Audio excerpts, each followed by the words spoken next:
Joe Biden went on the Breakfast Club with Charlemagne the God, and regardless of all the news that came out of it, this is the one particular piece that really got people riled up. You got more questions, but I tell you, if you have a problem figuring out whether you're for me or Trump, then you ain't black. It don't have nothing to do with Trump. It has to do with the fact I want something for my community. I don't know how do you react to that. That's obviously like I don't know if he said that as a joke. Sounds like his campaign may have said that in jest. Here's some of the responses I'm seeing. Simone Sanders, who is now with the Biden campaign, for the record, she used to be with Bernie Sanders' campaign in 2016. So if you see where her allegiance lies, she's not really someone who is built on principle, but more so she goes where the money is, which, more credit, more power to her. She tweets, Vice President Biden spent his career fighting alongside and for the African American community. He won his party's nomination by earning every vote and meeting people where they are. And that's exactly what he intends to do this November. The comments made at the end of the Breakfast Club interview were in jest. But let's be clear about what the VP was saying. He was making the distinction that he would put his record with the African American community up against Trump's any day. Period. First of all, if you got to explain the joke, you're already losing. Didn't sound like many people were laughing at that joke. Certainly, there's a lot of faux outrage. And obviously, because I'm not black, there's not a whole lot I can say whether something makes you black or not.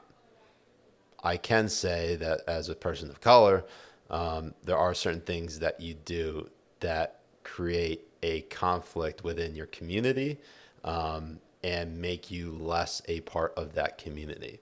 So there is one particular tweet that was deleted by Nicole Hannah-Jones, which I have saved and will show to you right now. She writes, or wrote before deleting, there is a difference between being politically black and being racially black. I am not defending anyone, but we all know this and should stop pretending that we don't. All right, I don't know why she deleted that because at least there is a valid point, because being politically black is a standard that's being set. There's like an unwritten rule here. Like you have to be part of a monolithic groupthink. That's obviously different from many other communities. I mean, in the Jewish community, you have a lot of liberal Jews here in the United States. And there are right-leaning Jews and Republican Jews who have sort of been outcast. And the same exists in the Muslim community.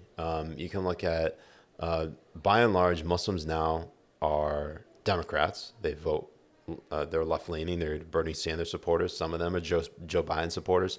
But by and large, they don't support President Trump. On the other hand, I am more independent thinking. I don't support President Trump, but I'm also not involved with many Democratic efforts to say replace them. But I'm also a journalist. I try to remain objective, and so that frightens people for some reason. I don't know why, but people don't like it that I can call out everyone. And I mean, it doesn't. For example, I've gotten flack from tons of people. Mehdi Hassan from The Intercept thinks I'm basically a Trump lackey or a Trump supporter, and it's interesting, the dynamic, because as soon as it's that dichotomy that if you're not with us, you're against us. And so because I'm not with them, all of a sudden I'm against them. So putting Joe Biden's comments in context here is, do you think that because you don't vote for him, you are not actually black? Look, there are plenty of people who probably think that. There was a whole episode in The Fresh Prince with Carlton and Will Smith trying to join the fraternity. And it all involved with, because Carlton, lives his life a certain way, doesn't make him any less black than, say, Will Smith. And that was sort of like the message that they were trying to send. And he defended Carlton in that episode. They both booked it from that fraternity that they were pledging to.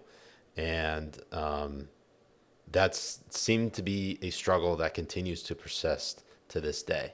Is that if you don't think a certain way, does that make you any less of this particular person? Does that make you identify less with this particular community? And that seems to be the central part of this debate. And it's tough because most people would think that, like a black Republican can't exist. Like they can't be black to the fullest because they vote for, say, a Republican candidate or a Republican politician. Look, the thing is, Biden's joke was something that really hits at a lot of communities of color. Whether you can identify with a particular community because you don't share all or 100% of the values that they share.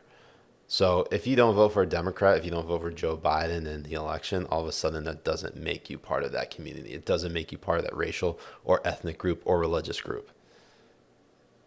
And I think it's very important to distinguish that that is not the case. And that is something that we as a society have made up to try to otherize people and to try to keep people confined to particular boxes and try to ostracize anyone who decides they want to think independently. Now, I'm not saying I support anybody who votes for, say, Trump or Biden, and whether they're part of a particular ethnic group or racial group or minority or community of color. But I think we have to remember here that when it comes to independent thinkers, people who want to think outside the box, society is more inclined to reject those people because they become a threat. And it rebukes a lot of narratives and it ruffles the feathers of the people who are running the show. Habibis, that's been Keeping It Halal. Thank you for watching. If you like what you saw, hit the like button, leave a comment, subscribe to the channel. We'd love to hear your feedback. I'll see you next time.